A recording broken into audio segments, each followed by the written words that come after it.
आज आपण बनवणार आहोत फुग्याची धपाटी।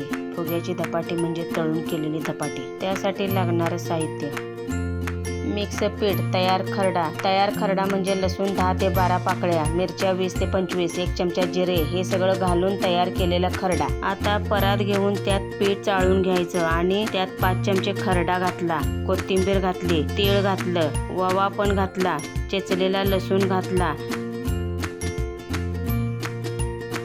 आणि हळद घातली। सगळ्यात शेवटी चवीनुसार मीठ घालायचं।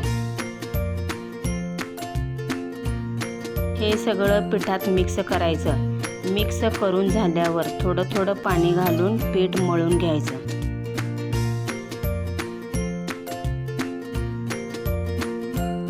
पीठ जास्त पातळ पण करायचं नाही आणि जास्त घट्ट पण करायचं नाही आणि मळलेल्या पिठाला तेल लावून 10 मिनिटांसाठी झाकून ठेवायचं।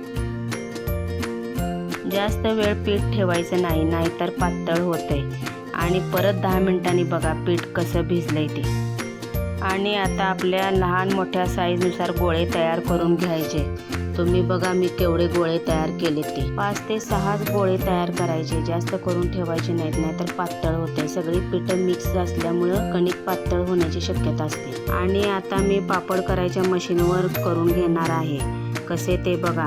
तुम्हाला लाटून करायचे असतील तर लाटून पण करा। तोपर्यंत गॅसवर कढई ठेवून त्यात तेल घालून गरम झाले की त्यात एक लहान गोळी टाकून बघायची, म्हणजे आपल्याला तेल कसं गरम झालंय ते समजते। तुम्ही बघा, पहिला खाली एक प्लास्टिकचा कागद घालायचा आणि त्यावर एक गोळा ठेवून त्या गोळ्यावर एक कागद घालायचा आणि जरा जरा प्रेस करून झाल्यावर एक एक गोळा घालून 5 ते 6 धपाटे तयार करून बाजूला ठेवायचे।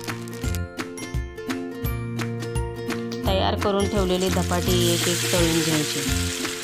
सगळी धपाटी टम्म फुगतील असं नाही, कारण त्यात कोथिंबीर असते, म्हणून कोथिंबीर नाही घातली तर टम्म फुगतीलच, पण कोथिंबीर घातली की एकदम चव अप्रतिम लागते।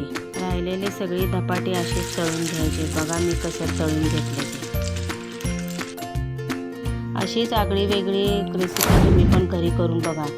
चॅनेलवर नवीन असाल तर लाईक, शेअर, सबस्क्राईब करायला विसरू नका, कारण तुम्हाला तर माहितीच आहे स्वयंपाकात गारवा आणि चवीत गोडवा आणतो ते। धन्यवाद।